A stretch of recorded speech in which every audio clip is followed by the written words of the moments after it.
Hello everyone, glad to be back. Today is 19th of March, now it's 6 o'clock in the afternoon. And this video gonna be fourth episode of our informal talks on Patreon. Sorry for a late update. I didn't expect that it will take so long to manage all that video footage that we made in Moscow yesterday. And that's why I could not make this update in the first half of a day, and then because it did talk so long, I made the update for YouTube, and now without rush I will try to make this update. Topics, as I said, first of all, as I was planning, finally I did manage to go to Moscow with family. We made some video footage, and I will share it with you in the moment. And also, I will talk in today's update about CSTO, that's ODKB, Security Treaty Organization, Collective Security Treaty Organization that was created by former Soviet republics. Few of them, not all of them. Of course, members of CSTO are Russia, Belarus, Armenia, Kyrgyzstan, and Tajikistan, Kazakhstan also. So I will share with you latest information that is available about this organization, and also because I did receive questions quite a few times about this organization, I did check, and they have a site on English language. That's a site, and probably you can find all the necessary information about past, current developments, and future plans of this organization. And same time, I will talk about relationships between China and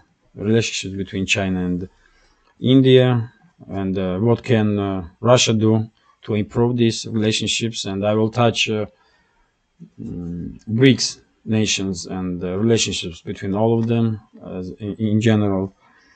I will also share with you opinion about possible future developments on my channel on YouTube and on Patreon, and a few more questions that I do see time to time on in comment sections under the YouTube updates. So I hope you will find it interesting. So let's begin. I have to say that this footage that we made in Moscow, it's done by phone, so quality is questionable.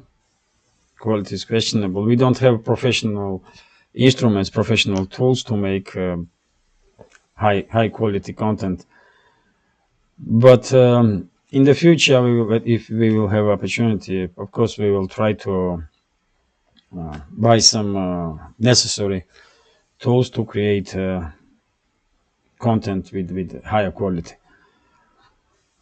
So as I said, it's 3 different episodes. One is 7 minutes, second is almost 12, third is almost 20, and one by one I will share it with you.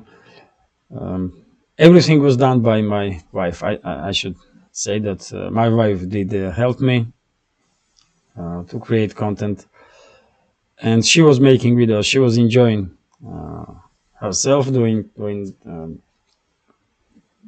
in the process of making these videos, and she's better than me anyway, so I couldn't have done it better. So let's start. This is Moscow city center. I'm quite sure you will straight away recognize some places. We went first of all we went to tourist destinations because this is first footage that was made especially from Moscow for Patreon subscribers, and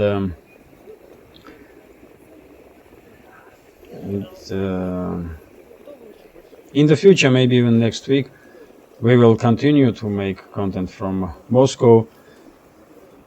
I will try to make some videos in style of Alex Cristoforo, if I manage it. That's me. This is Moscow's metro, famous metro. In the US and in United Kingdom, metro called subway, if I'm not mistaken. We call it metro. And of course Moscow has some very wonderful metro stations, not this one though, but in a city center. All stations are quite nice and beautifully done. You may not even think that this is metro station, because it's done it's a very rich interior in metro stations. Just even this one, for example, it's just ordinary station, but it's done like a hall in some museum or theater. So while you're watching this content, I will simultaneously talk about these questions, and time to time I will comment about footage that we see here. I should note that Moscow metro is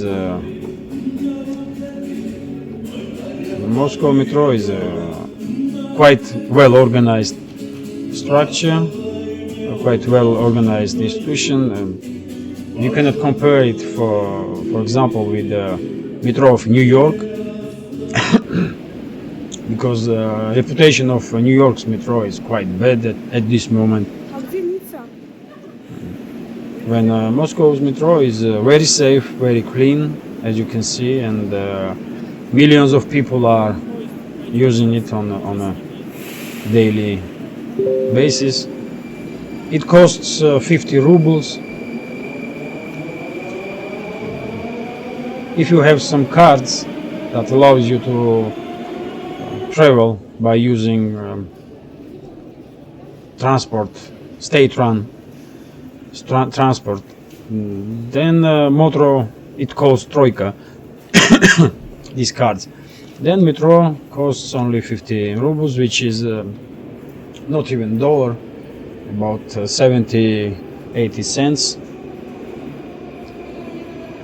So quite reasonable price. You cannot say that it's too expensive, and it's very comfortable. It's very comfortable to move around the capital because it's fast and safe.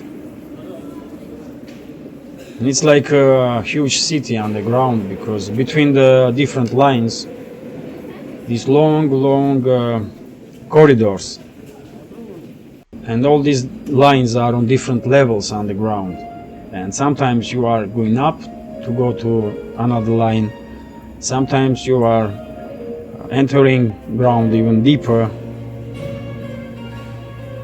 and some stations are, if I'm not mistaken, over 100 meters deep underground. Can you imagine that?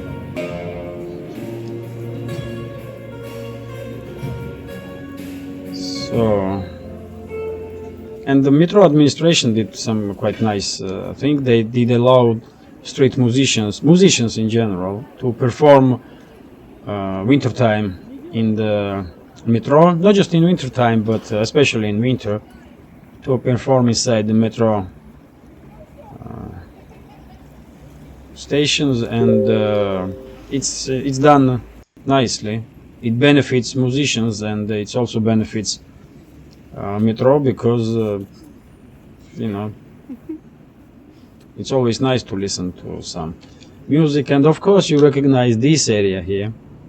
This is Большой Theater. You just see. This is central part of Moscow, quite close to Kremlin. And as you can see, plenty of people outside. Tourist buses here, and that's Большой. That's Большой Theater.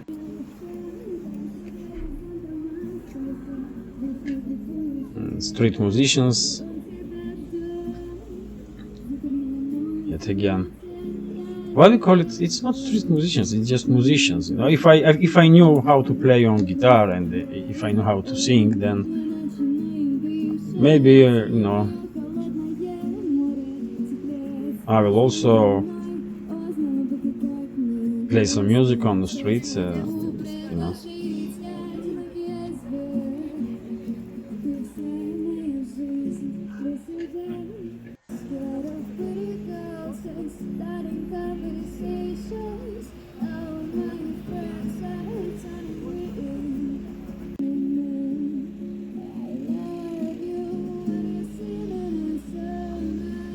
So quite nice place. Before New Year, we had a plan to go to Bolshoi because they have programs for kids. But because it's Bolshoi, it's very popular. It's almost impossible to buy a ticket, and we were unable to do so. But one day we will definitely go to Bolshoi. From inside, it's done wonderfully. I have seen footage from inside Bolshoi, and it's done wonderfully, and professionals are performing there, of course, and yes, it's a place to visit definitely when you are in Moscow. So this is one part of yesterday's footage. Now second part, and in this part, when you see footage of Red Square, then we did add to yesterday's video. All this stuff is we made yesterday, we filmed yesterday. But when footage comes to Red Square, we did add some footage that we made in the winter time, around New Year's Eve. So you can compare. You can compare how Red Square looks now and how it was before New Year or during the New Year's celebration. It was done very nicely, to be honest. It was done very nicely. We went there, of course. I went there with family, and the kids just loved it because it was beautifully done. And when kids are happy, then parents are happy, isn't it? So this is central part of Moscow, right next to Kremlin. And as I said, many of these areas is gonna be familiar to you, quite sure. For next time, we will go to ordinary streets of Moscow. We will make some footage there. But because this was the first video that was made specially for Patreon, we had to go to most popular tourist destinations, touristic areas of the capital. Not all of them, because there are so many tourist attractions that you cannot go everywhere in a single day. That's just impossible, but no. We did what we could yesterday. And the weather was absolutely wonderful. It was warm. Here in Dmitrov, it's only 50 kilometers from Moscow, but here it's snow everywhere still. In Moscow, it's like it looks like it is spring. There is no snow. And the distance from Dmitrov to Moscow is only 50 kilometers. So let's talk about this organization CSTO. Latest news that I read about this organization was that Armenian Prime Minister Pashinyan was making statements that basically expressing himself that he is not really happy how situation is developing in relationships between Armenia and this organization, because he thinks ODKB, CSTO, is distancing itself from Armenia. He said that Yerevan is not planning to leave organization, but organization itself is leaving Armenia. I can understand why he is making such statements, because many people in Armenia thinks that they were betrayed by ODKB or Russia, because the military help did not came when Armenia had a conflict with Azerbaijan just recently. But yet again, no Russia, no ODKB was able to directly become involved in this conflict, because Azerbaijan was conducting military operations on its own territory. And that's winter footage that I was talking about. That's winter footage.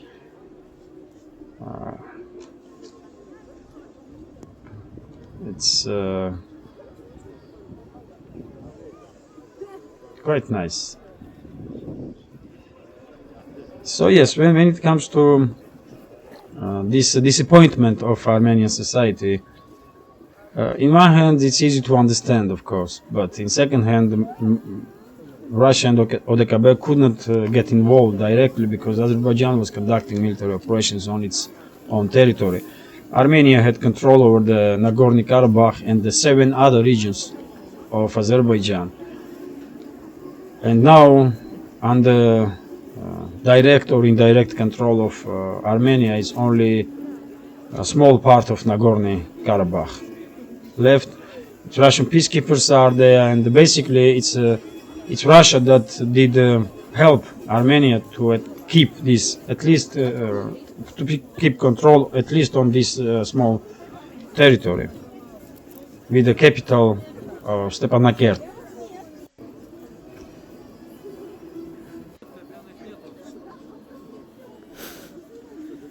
Is Stepanakert?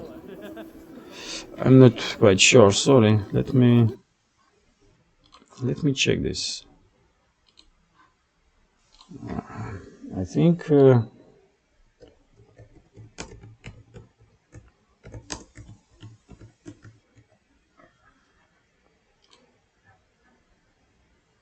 Stepanakert. That's right. No, I was thinking maybe I'm mistaken. There's so many cities and in the world. But yes, it's Stepanakert. And this city is still under control of Armenia, and the Russian peacekeepers are now between the sides.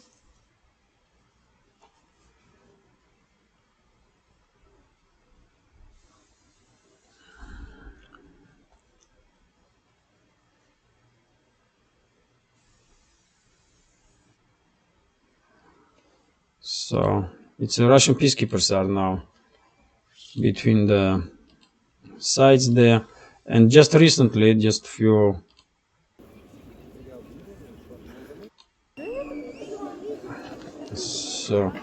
just a few days ago, I did read the information that Moscow thinks that it's possible that Armenia and Azerbaijan will reach some kind of peace agreement in near future. I'm quite skeptical about this, because I don't think Europe, Western elites want to see peace in southern Caucasus region, and they will do anything they can to keep this region in the current situation when it can be when conflict can be provoked at any time. But yes, when it comes to ODKB, this organization CSTO, we have some divisions inside this organization. Armenia is not happy right now. Same time, we have periodically we have conflict, borderline conflict between the two other members of ODKB, that's Tajikistan and Kyrgyzstan. And almost every year there are some accidents when militaries of two sides are shelling each other. Almost every year, and this is troubling, of course. But same time, there are some positive developments also. Just recently, when there was attempt of regime change in Kazakhstan, ODKB did react, CSTO did react, and they react in a short period of time, and forces of ODKB were sent to Kazakhstan, and as a result, current government of Kazakhstan did manage to establish full control over the situation in the country. And I believe if ODKB did not react in fast pace, then China will be forced to enter in Kazakhstan, because right now, my understanding is at least that right now Kazakhstan's government is very much pro-Chinese, more pro-Chinese than pro-Russian, let's say, for example. And Beijing will not allow Western elites to establish anti-Chinese regime in Kazakhstan. It was obvious for me from very beginning, and once this destabilization did begun in Kazakhstan, I was saying straight away, one should watch movement of Chinese forces in borderline regions of China and Kazakhstan. But ODKB did react in effectively, and the rest of it is history. This is Park Gorkova. This is biggest park in the Moscow, and it was beautifully done before, during the New Year's celebration.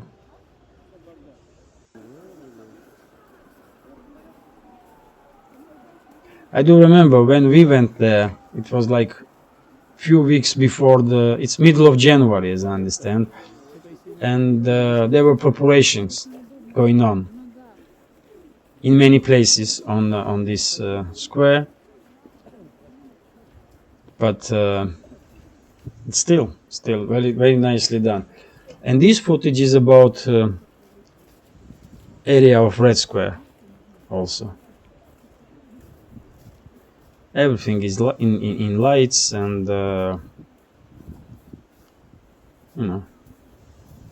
that's Four Seasons Hotel there, if I'm not mistaken.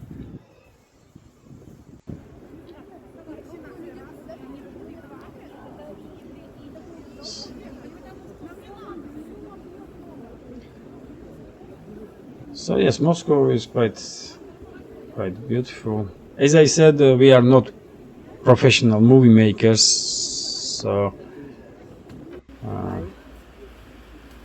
take it in account and don't be too critical. But in the future, it's obvious that it will be necessary probably to buy some professional tools to create content with higher quality. For example, this notebook that I'm making this video now, this notebook is unable to work with the DaVinci montage program because it's too weak, but proper ones that are able to work with any heavy programs, they cost probably twice as much as this one, and and montaging programs are necessary when you are making content for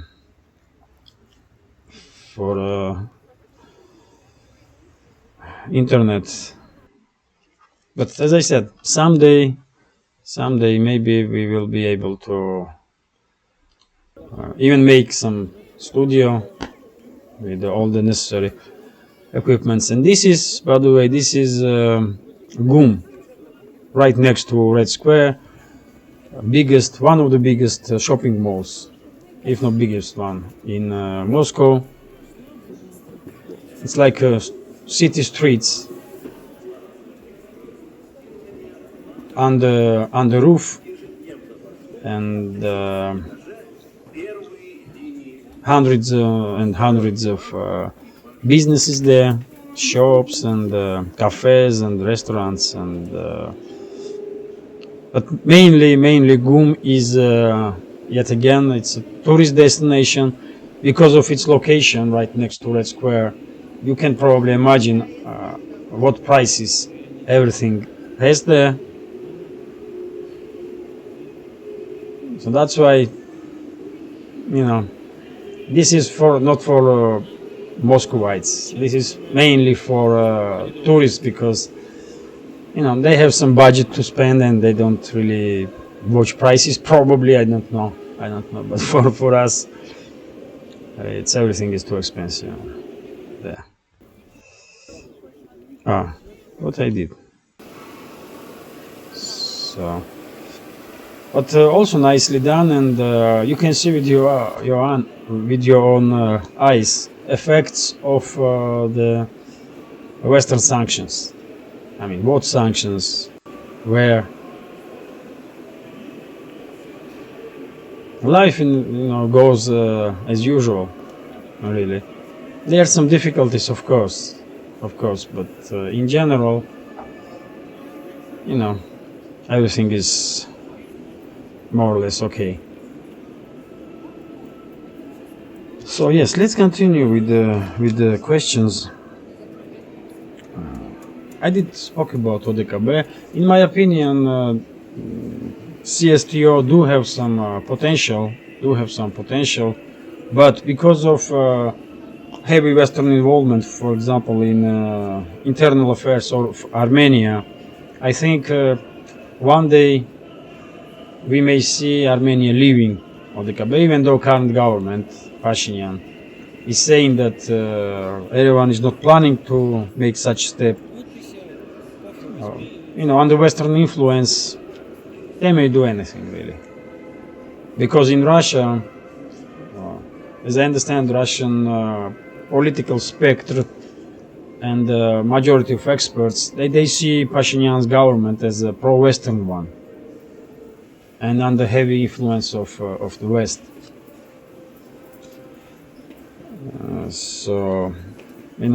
But still,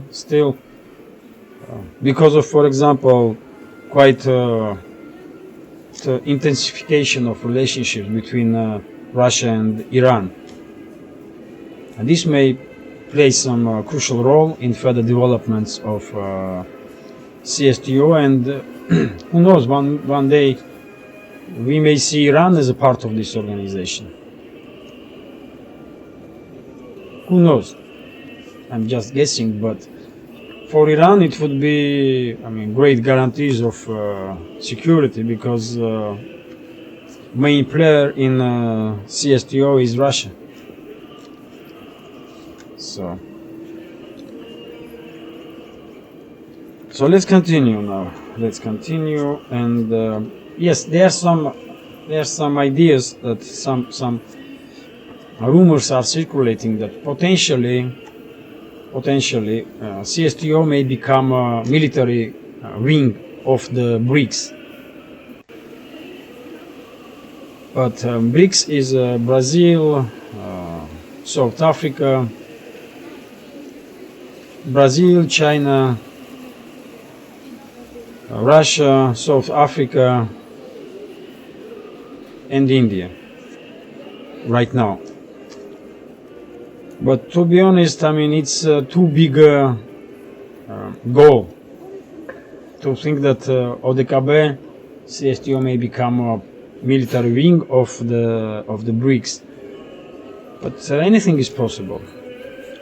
In theory, anything is possible. So let's see how it goes.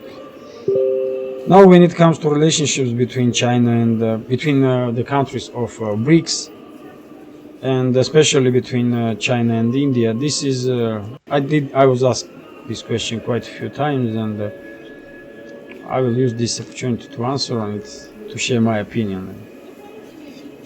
So, of course, China and India do have some difficulties, that's obvious. But in my opinion, Moscow may play a crucial role to improve these relationships between the countries, at least to the point when there will be no accidents on the border lines between the sides. But to do so, to achieve this goal, India has to decide. Because right now, as I understand, Indian ruling elites are divided. They are choosing which way to go. Stay independent and build closer relationships with Russia, and this way try to somehow minimize risks that from China may occur or may not, or go other way and become closely related with AUKUS. That's military organization that recently was created by United Kingdom, United States and Australia. So if India will choose closer ties with AUKUS, then it's gonna be very hard for Moscow to play any role really in relationships between China and India, and those relationships will deteriorate significantly, because that's what Western elites, that's what globalists want, so that they can create conflict between China and India anytime they wish. But if India decides to stay away from globalists and to stay independent and build closer ties with Russia, then probably Russia may propose, in theory yet again, that's what I will do, Russia may propose to build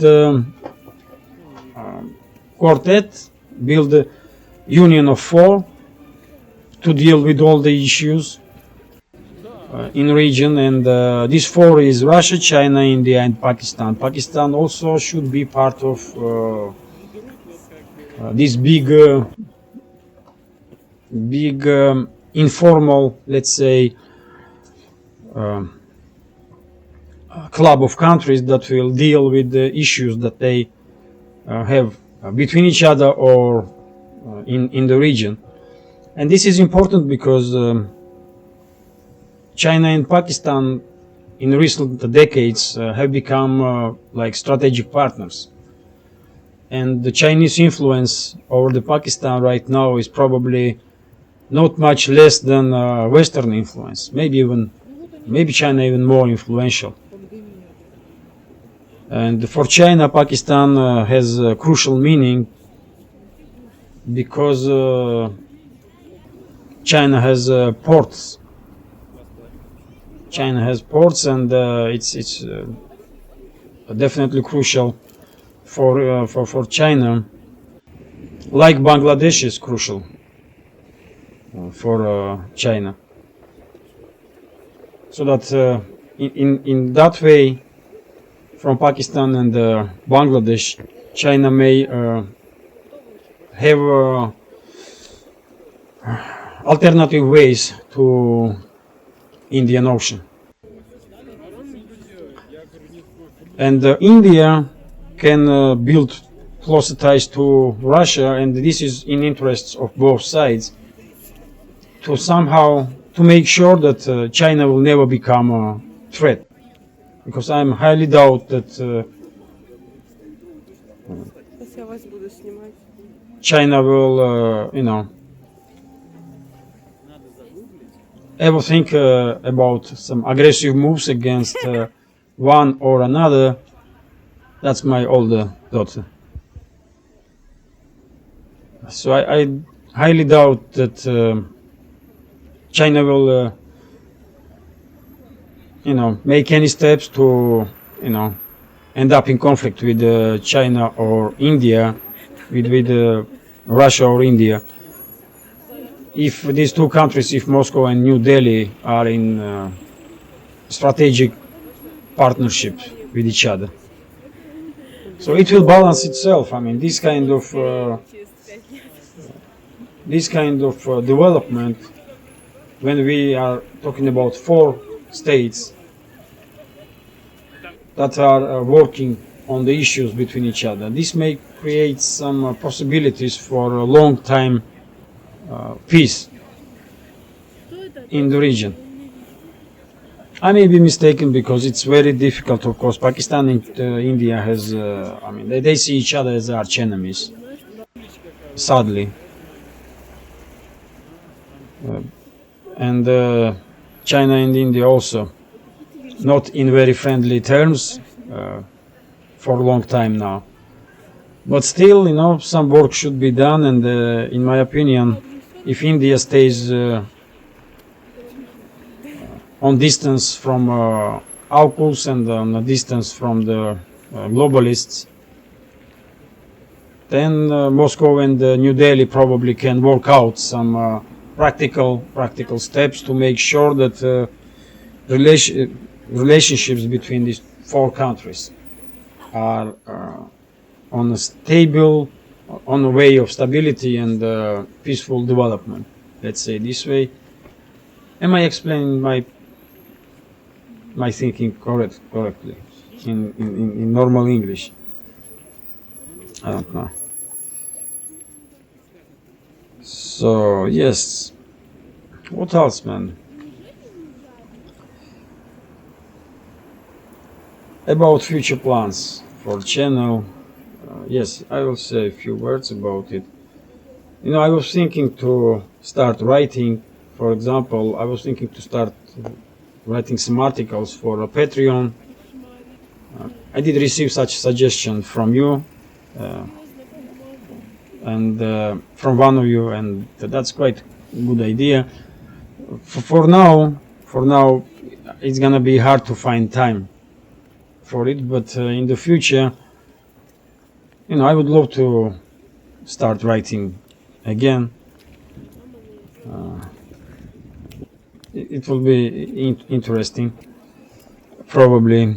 That's when it comes to Patreon. When it comes to YouTube, I do want to make some other programs too, so that they will be, subscribers will have choice.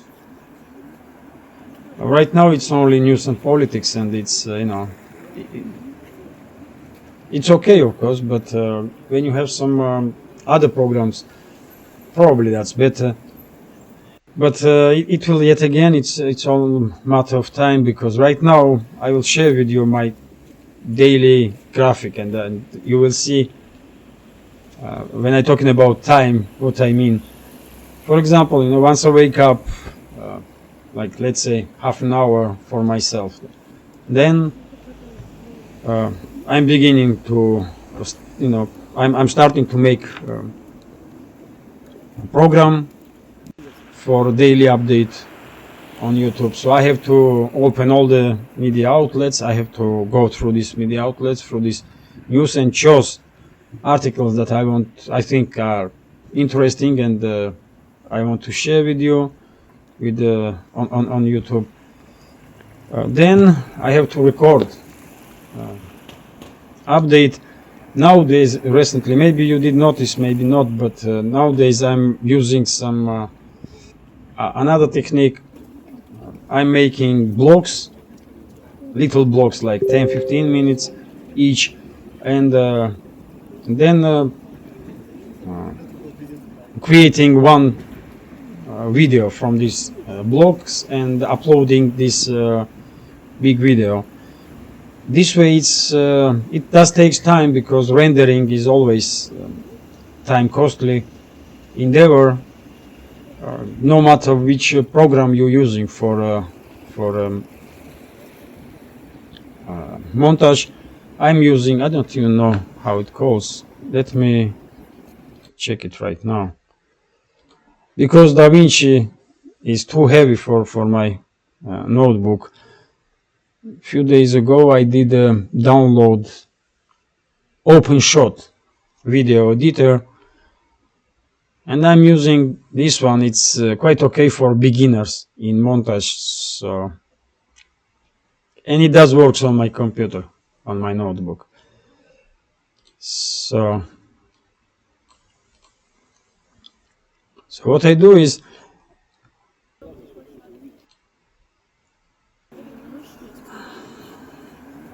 so I'm making these small blocks, then uniting these blocks by using this montage program and uploading. That takes about at least 2 hours, sometimes more. Then once I did the upload video, I'm at least trying to answer to all the comments under the video, at least to say thank you. So that does takes some time. Simultaneously, I have to somehow promote my channel, and probably all of you know how I'm doing this. I'm commenting on other channels. I'm commenting on many other channels.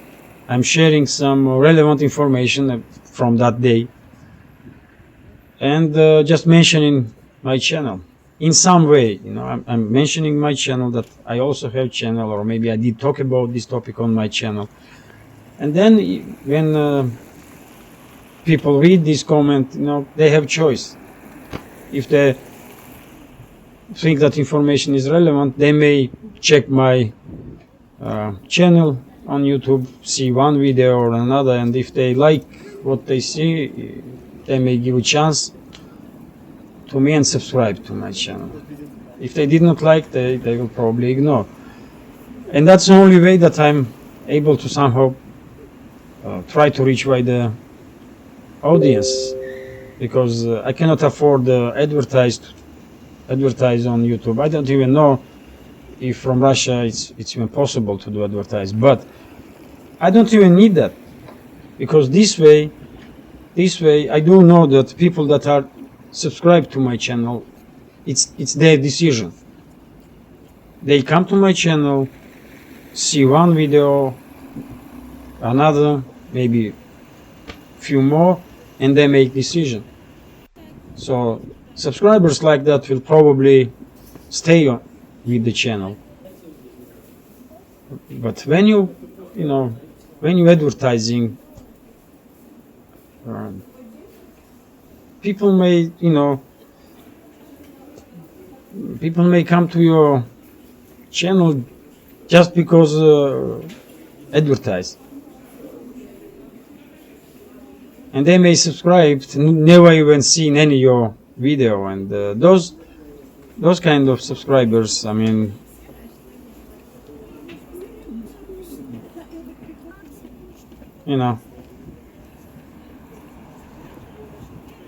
those subscribers not really active part of community, let me say this way, isn't it? Now I know that I only have 6,500 subscribers at this point, not even 500. Last time I checked, it was 6,494. But that's subscribers that made decision to be on this channel, and I'm grateful to every single one of them. And we are probably we are moving in right direction, and we truly are building some community, and let's see how it will develop, how it will go. But why am I telling all this story? Because you can have an idea about time, about about my time. I almost work once I wake up, and before I go to sleep, I'm almost all the time with the notebook and doing something. Searching for news, uploading, commenting on in comment sections under my video, or commenting on other channels to somehow promote my channel. And this continues.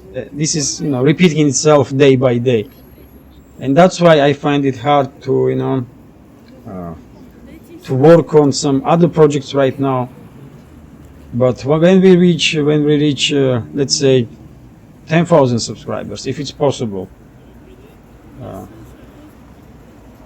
I hope views under the video will be enough so that YouTube algorithm will didn't suppress my channel that much, because nowadays not even subscribers are seeing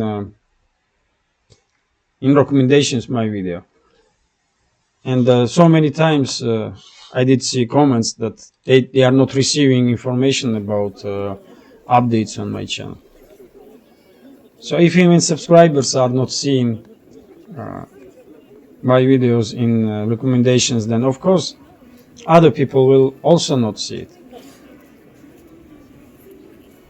That's the situation right now. But if my videos will have like 4,000 or 5,000 views, maybe algorithm will start acting differently. I don't know, really. I don't know how to deal with this situation, but yeah. And then, for example, if for summertime we will,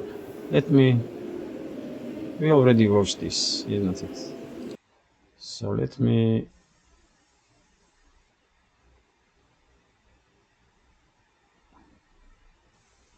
yes, we all see videos, man. That's 3 episodes that I was thinking to share.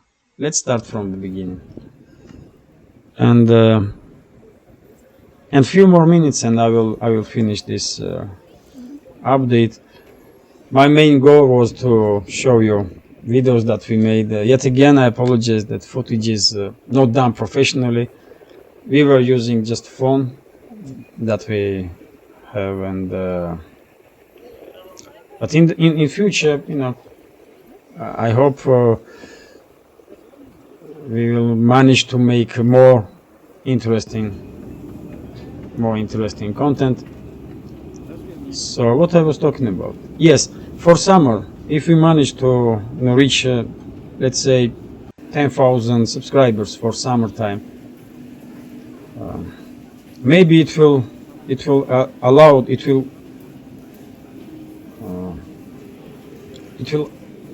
create opportunity to release some time that I'm now spending to promote my channel, and use this time to create some additional content. Because I don't want to talk about news and politics all the time. It's many other topics that, or I can talk about this, but there's almost every topic can be can be discussed in details, because I do like to talk about news and politics, to be honest. But every topic can be talked in details, and I can share much more information. But yet again, time is needed for this. And for summertime, if we reach 10,000 subscribers, I do have hope that then maybe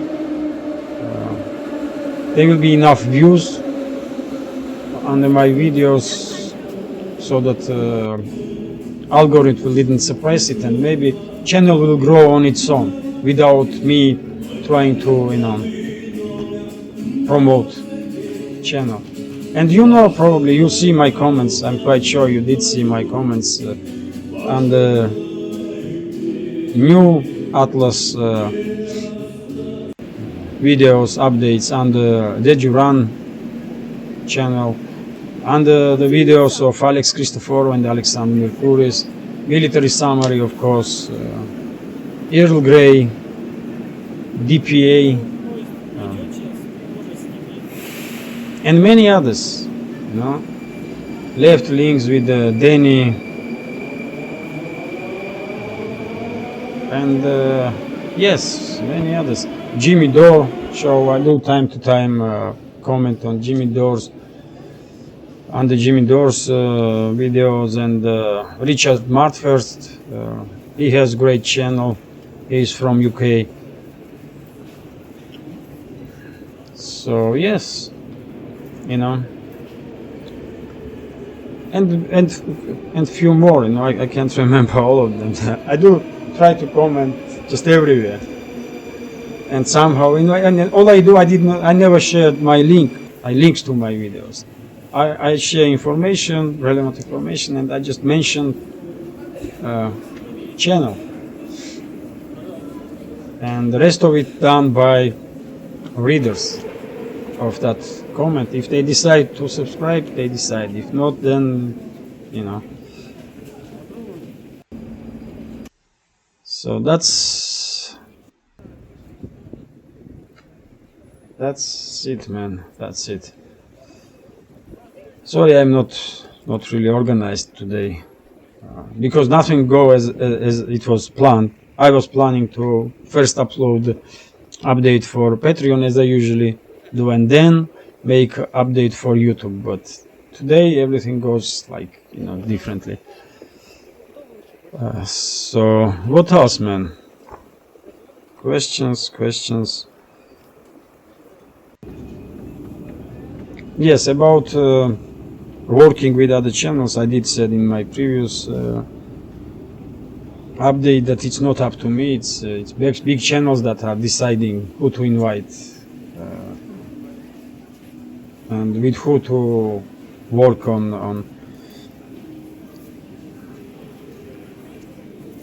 I don't know, stream, or, you know. And my channel is too small compared to these bigger names, and you know. Yes, I do see many times this question: why am I not smiling? And I'm because I forget how to do so, you know. When I smile, it looks quite awkward because and I do not notice this, but this is because for years and years, since we were forced to flee Georgia, for many years it was, you know, I don't know, life was maybe not as easy as I was, you know, hoping for, or I don't know how to say it, and I simply forgot how to smile. Not me personally, but muscles muscles on the face just forgot how to smile, and now when I try to smile, it looks awkward, and I try to don't smile because of it. You know, I do see many times, you know, recommendations in comments: just smile a little bit more and smile and smile. I cannot smile. What can I do, for God's sake? It always looks awkward because, you know,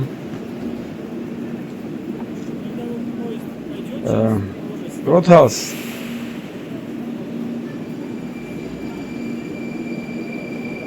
This is it for now, probably. This is it for now.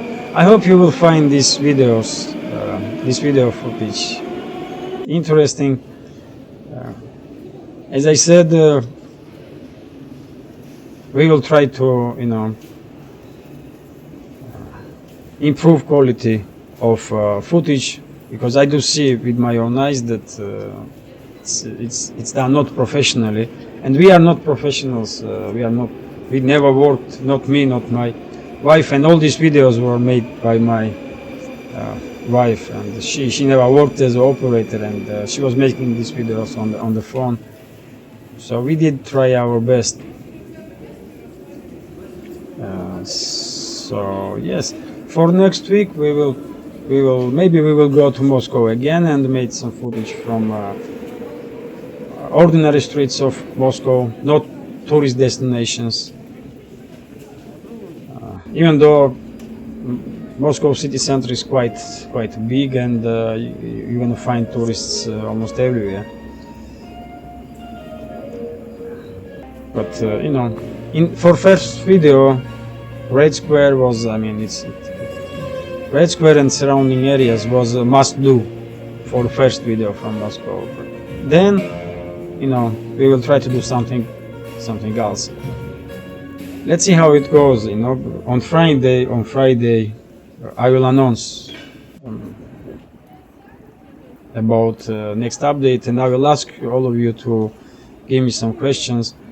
I'm quite sure I did forget some questions. You know, I was usually writing, but then sometimes I don't even have a pen next to me or something to write down and question, and it's just I'm forgetting. And please don't get mad at me if I miss some questions. It's not intentionally.